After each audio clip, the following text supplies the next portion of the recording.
Vamos lá então, gente. A primeira coisa que a gente precisa fazer é encontrar a equação de Schrödinger para muitos corpos. A gente conhece a equação de Schrödinger para uma única partícula, né? Mesmo que seja tridimensional, mas até aqui a gente viu tudo para uma mesma partícula, mas para uma única partícula. Agora a gente tem que fazer para várias partículas, né? Muitos corpos.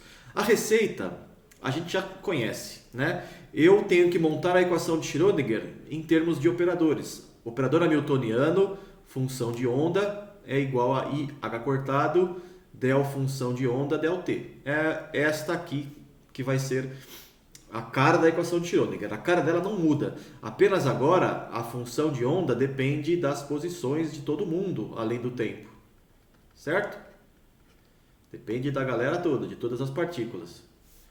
Então, a receita é a seguinte: você começa com o operador hamiltoniano, que é operador energia cinética mais operador energia potencial, e escreve cada um deles separadamente. Qual é o operador energia cinética? Bom, no caso de uma partícula, né, o operador energia cinética era o momento ao quadrado sobre 2 vezes a massa da partícula. Agora a gente tem várias partículas se movimentando, né, cada uma com a sua posição, com a sua velocidade ou com o seu momento. Então eu posso fazer o somatório de todas as energias cinéticas partícula por partícula, né?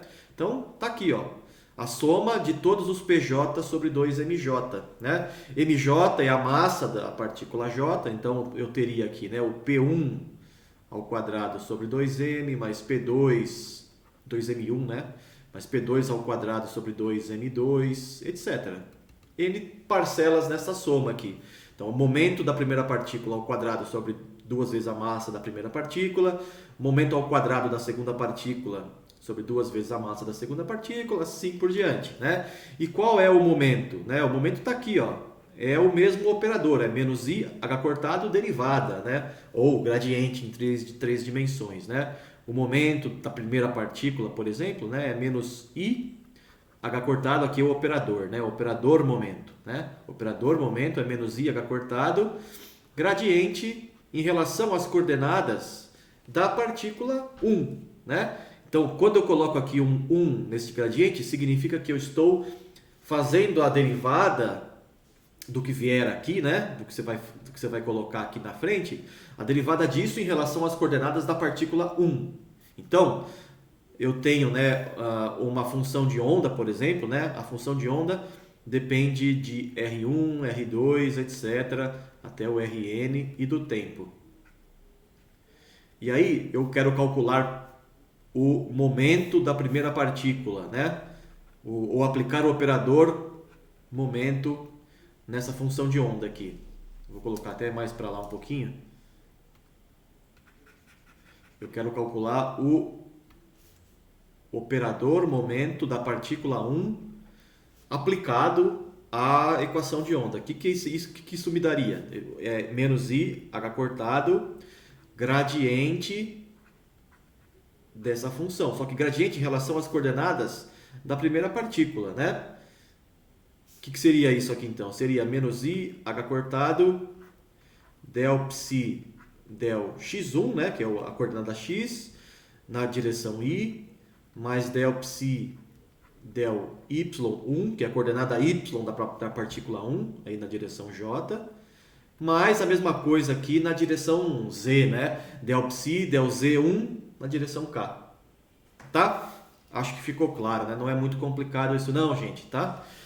Então, tá aqui, né? O operador energia cinética tá aqui em função do operador momento, o operador momento tá aqui, né? Em função do operador gradiente da partícula em questão. E por fim, a energia potencial é a própria função energia potencial, que pode depender das coordenadas de todo mundo, além do tempo. Em princípio, poderia depender do tempo, né? Se você tivesse um potencial não conservativo, poderia. Bom, aí tendo T, tendo V, você monta o operador H, né? E joga aqui na equação de Schrödinger. Pronto. Uma vez resolvida esta equação, você normaliza a solução para obter a função de onda normalizada, né?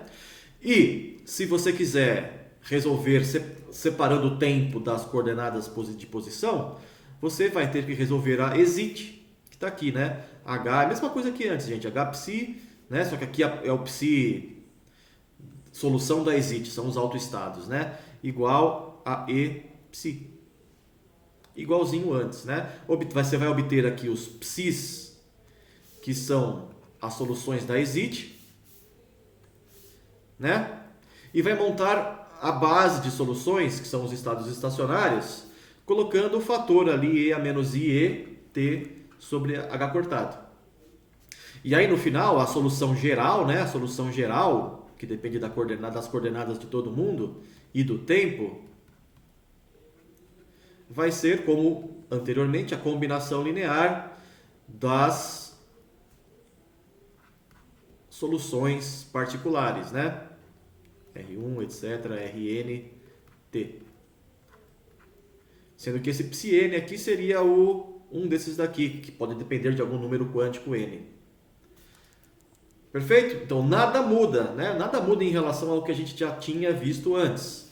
A gente escreve a equação de Schrödinger, separa o hamiltoniano em a parte cinética, a parte potencial, monta a energia cinética, você vai ter que somar todas as energias cinéticas de todas as partículas, adapta aqui o operador potencial, operador momento, perdão, para cada uma das partículas, né? Diz qual é a expressão para a energia potencial, monta tudo, resolve, né? Normaliza, encontra a solução da exit, monta os estados estacionários ou autoestados do hamiltoniano, tem a base de soluções completa. Tudo igual a antes, gente, não mudou nada, tá? Então, essa é a primeira parte, é o que a gente vai fazer a partir do próximo vídeo, tá bom? Então, até daqui a pouco, gente, valeu!